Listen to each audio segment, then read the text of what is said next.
Fil jannati, di surga itu, thamaniyatu abwabin, ada 8 pintunya. Minha, di antara pintu itu, ar-rayyan, ada yang dinamakan ar-rayyan. La yadkhuluhu illa as-shaimun, tidak masuk lewat pintu itu kecuali ahli puasa, orang yang terbiasa puasa. Itu satu pintu, tapi penegasannya 8 pintu. Nanti ada di hadis-hadis lain, termasuk dalam Sahih Muslim, disebutkan bahwa di surga ada 8 pintu. Nanti faman du'iya min babis shalah, boleh dicatat, ada yang akan dipanggil dari pintu salat.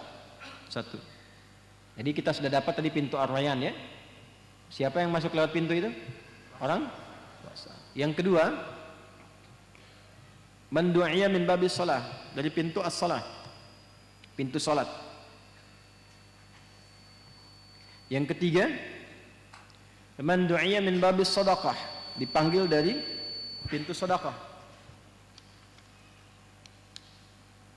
Sudah? Kemudian faman du'iya min babil jihad, dipanggil dari pintu jihad. Sudah berapa? Satu apa? Ar-rayyan. Yang kedua, salat. Yang ketiga, yang keempat. Nah, ini 4 langsung yang disebutkan oleh Rasulullah SAW. Kalau disebutkan oleh Rasulullah, berarti ini yang pokok. Ini yang pokok. Jadi kalau kita mau dapatkan yang pokok, maka komitmen pada yang 4 ini. Salat jangan tinggal, puasa latih, dari Ramadan tambah sedikit sunnah, mulai latihan. Sedekah, sedekah itu bukan hanya lewat uang. Semua jenis kebaikan yang mampu dilakukan disebut sedekah.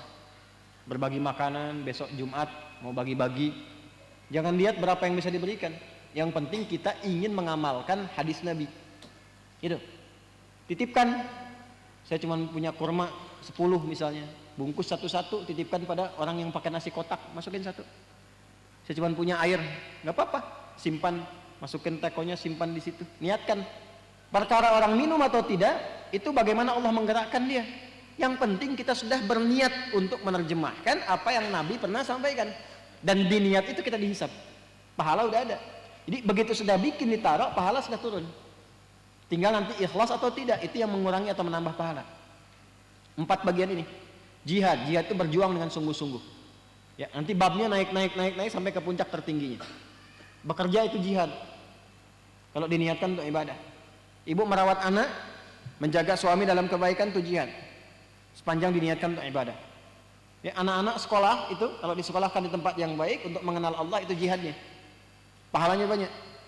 Sampai tingkat tertingginya kalau negara kita memanggil, ada invasi dari luar, darurat kita harus keluar, bela negara ini, jadi yang terdepan, dan niatnya untuk ibadah. Itulah jihad yang tertinggi sampai kita wafat. Dulu kan ulama kita ada resolusi jihad kan. Nah, makanya bab jihad itu bagi orang Islam itu penting. Salah satunya apa? Untuk bela negara. Makanya pelajarannya ketat, kurikulumnya diatur, jadi nggak sembarangan. Ini yang harus diluruskan. Ya, jihad itu bukan tembak orang sembarangan, bom orang sembarangan, ini itu. Nah, itu yang keliru. Ya, jadi keras, jadi radikal sehingga muncul Islamofobia, bukan itu. Mesti diajarkan. Nah, yang paling bahaya adalah ketika muncul persepsi, oh ini nggak bagus, ini dihilangkan dari kurikulum. Nggak diajarkan, itu yang salah. Harusnya dibentuk tim, ulama mengajarkan, diberikan babnya. Tentara yang muslim, polisi yang muslim, belajar itu. Sehingga kekuatan untuk mencintai negaranya makin tinggi. Dan tidak merasakan sia-sia dalam pengorbanan itu. Makanya dulu itu ada resolusi jihad. Bahasi Masyari keren, Hadratus Syekh itu muncul resolusi jihad, berjuang semua. Jadi kita itu sebagai orang Islam sudah pasti cinta negara. Nggak boleh ada orang Islam tinggal di tempat tertentu, ya melukai negaranya, itu nggak mungkin. Pasti berbuat yang terbaik untuk tempat yang dia pijak. Makanya nanti kalaupun Anda belajar, nih ya teman-teman nih yang sudah sukses di luar, pulang, bangun negeri ini, cintai negeri ini, bangun. Karena itu amanah dari Al-Quran. Ya, di tempat yang kita pijak itu yang kita makmurkan.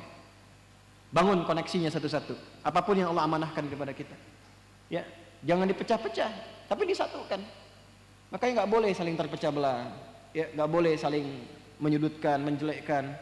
Ya, atau dibawa untuk terpolarisasi macam-macam. Kita menyatu dalam kebaikan. Doakan orang, ajak, tampilkan yang baik-baik. Itulah muslim. Beda pandangan boleh, beda pendapat boleh, tapi semua keragaman itu disatukan dalam satu cita-cita yang sama. Kalau kita muslim, niatkan untuk ibadah, baktikan untuk negeri, tapi niatkan untuk ibadah pada Allah Subhanahu wa taala. Sehingga dunia pun dikenang secara baik, di akhirat dapat kemuliaan. Jelas? Nah, dan tidak akan pernah ada ulama yang mengajarkan pertentangan apalagi dengan hukum-hukum negara, apalagi Indonesia. Ya, karena Indonesia itu hukumnya dibuat tidak bertentangan dengan agama. Jadi salah kalau ada yang bertanya misalnya bagaimana hubungan antara Islam dengan Pancasila? Jawab, hubungannya baik-baik saja, tidak ada masalah. Ya? Nah, karena keduanya nggak bisa dipertentangkan, pasti akan mensupport dalam semua nilai kebaikan. Sila pertama apa? Ketuhanan yang maha esa. Nilainya di Quran ada, qul huwallahu ahad. Sila kedua apa? Kemanusiaan yang adil dan benar. Innallaha ya'muru bil adli wal ihsan, ada dalam Quran. Ketiga apa? Wa'tasimu bihablillahi jami'an wa la tafarraqu. Keempat apa? Wa amruhum syura bainahum. Yang kelima apa? Keadilan sosial bagi seluruh rakyat Indonesia. Balik lagi, ya innallaha ya'muru bil adli wal ihsan wa ta'awanu 'alal birri wat taqwa. Kita sudah punya semua dalilnya. Lalu dilindungi itu oleh pasal 29 ayat yang kedua. Dibawa ke pendidikan, Undang-Undang Sisdiknas nomor 23 tahun nomor 20 tahun 2003. Ya, bahkan dari pasal menimbang poin yang B itu. Ya kan, Undang-Undang Dasar tahun 1945 mengamanahkan kepada pemerintah untuk menyelenggarakan satu sistem pendidikan yang meningkatkan keimanan pada Tuhan yang Maha Esa serta akhlak mulia. Saya hafal itu. Nah, kita tuh menghafal itu untuk menjaga negeri sehingga menjadi paku bagi bangsa. Lihat? Halo, kenapa pada diam ini? Ngajinya begitu sehingga manfaatnya lebih luas. Ya, nanti ada pintu umrah, pintu zakat belum disebut kan? Pintu zakat, makanya kejar supaya bisa zakat. Jadi orang Islam itu kaya untuk berbagi dengan kekayaannya. Makanya ada skema zakat, ada infak. Jadi cari kaya itu supaya bisa zakat, bukan untuk update status. Jelas? Baik. Pintu zakat, pintu apa lagi tadi? Umrah, haji. Ya. Jadi setiap ada amal soleh, ulama menyifati itu. Sehingga Ibnu Abbas rahimahullah, ya, Ibnu Abbas radhiyallahu taala anhuma menyebutkan 7 jenis surga dengan semua tingkatan amalannya. Nanti yang ke-8 itu pintunya untuk semua. Bismillahirrahmanirrahim. Kalimat jannah wa jam'uha wa tankiruha li anna al-jinana ala ma dzakarahu Ibnu Abbas radhiyallahu taala anhuma sab'un.